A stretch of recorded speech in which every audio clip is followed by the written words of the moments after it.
Bull జోరు అంటూ ప్రస్తుత మార్కెట్ $54.3 బిలియన్ 2030 నాటికి $103.5 బిలియన్ చేరబోతోంది అన్నట్లుంది హైలైట్ చేశారు. అయితే ఉద్యోగుల పేరుతో టీడీపీ నాయకుడు ఘరానా మోసం, గెస్ట్ ఫ్యాకల్టీ, విద్యా వాలంటీర్, డేటా ఎంట్రీ ఆపరేటర్ పేరుతో పోస్టింగ్లు, మంత్రి లోకేష్తో ఉన్న టీడీపీ నాయుడు ఫోటోలు వైరల్. కూటమి ప్రభుత్వం అధికారంలోకి వచ్చిన తర్వాత కేటుగాలుగా మారిన పలువురు టీడీపీ నేతలు తమకు సచివాలయంలో పెద్ద వాళ్ళతో పరిచయాలు ఉన్నాయంటూ ప్రభుత్వ శాఖలో ఉద్యోగాలు ఇప్పిస్తామని నిరుద్యోగులు మోసం చేస్తున్నారు. వాళ్ళ మాయలో అధికారులు కూడా భాగస్వాములు అయ్యారనే విమర్శలు వినిపిస్తున్నాయి. ప్రభుత్వ పాఠశాలలో గెస్ట్ ఫ్యాకల్టీ, వాలంటీర్ తదితర ఉద్యోగాలు ఇప్పిస్తామని సమగ్ర శిక్ష ద్వారా ఉద్యోగాల భర్తీని ఏజెన్సీకి అప్పగించారని టీడీపీ నాయకుడు నల్లని నాయుడు, కర్నూలు రెడ్ క్రాస్లో పనిచేసే సుభాష్ కృష్ణమూర్తి అలియాస్ త్రిమూర్తిరావు సాగించిన ఘరానా మోసాన్ని ఓ నిరుద్యోగ బట్టబయలు చేయగా ఆలస్యంగా వెలుగులోకి వచ్చింది అన్నట్టు వార్తని హైలైట్ చేశారు.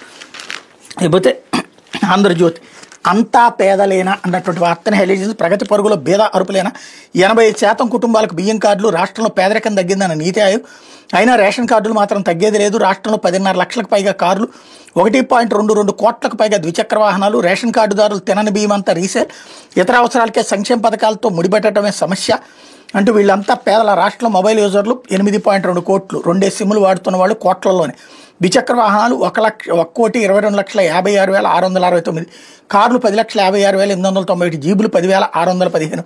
2024-25 ఐటీ రిటర్న్లు వేసిన వాళ్ళు 30.76 లక్షలు. ఏ ఆదాయం లేకుండా రిటర్న్లు వేసేవాళ్ళు చాలా తక్కువ. 24-25లో తలసరి ఆదాయం 2.66 లక్షలు, జాతీయ సగటు కంటే ఎక్కువ.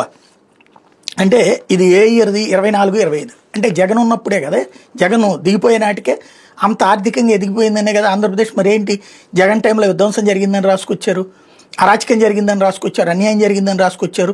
ఇంతమంది పేదలు పెద్దోళ్ళు అయ్యింది జగన్ టైంలోనే. ఇప్పుడు వీళ్ళే ఇస్తున్నటువంటి ఫిగర్స్ కదా. ఇప్పుడు ఎందుకు ఇదంటే రేషన్ కార్డులు ఎందుకు తీసేయరు అన్నటువంటిది.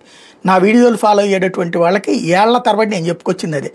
అంత దమ్ము ఎవరికి ఉంది నిజంగా అయితే గనక కేంద్ర ప్రభుత్వ లెక్కల ప్రకారం, నీతి ఆయోగ్ లెక్కల ప్రకారం అయితే గనక రాష్ట్రంలో 10% మందే పేదలు. 10% మంది అంటే మనకు ఉన్నటువంటి 5 కోట్ల మందిలో 50 లక్షల మంది మాత్రమే పేదవాళ్ళు అవుతారు.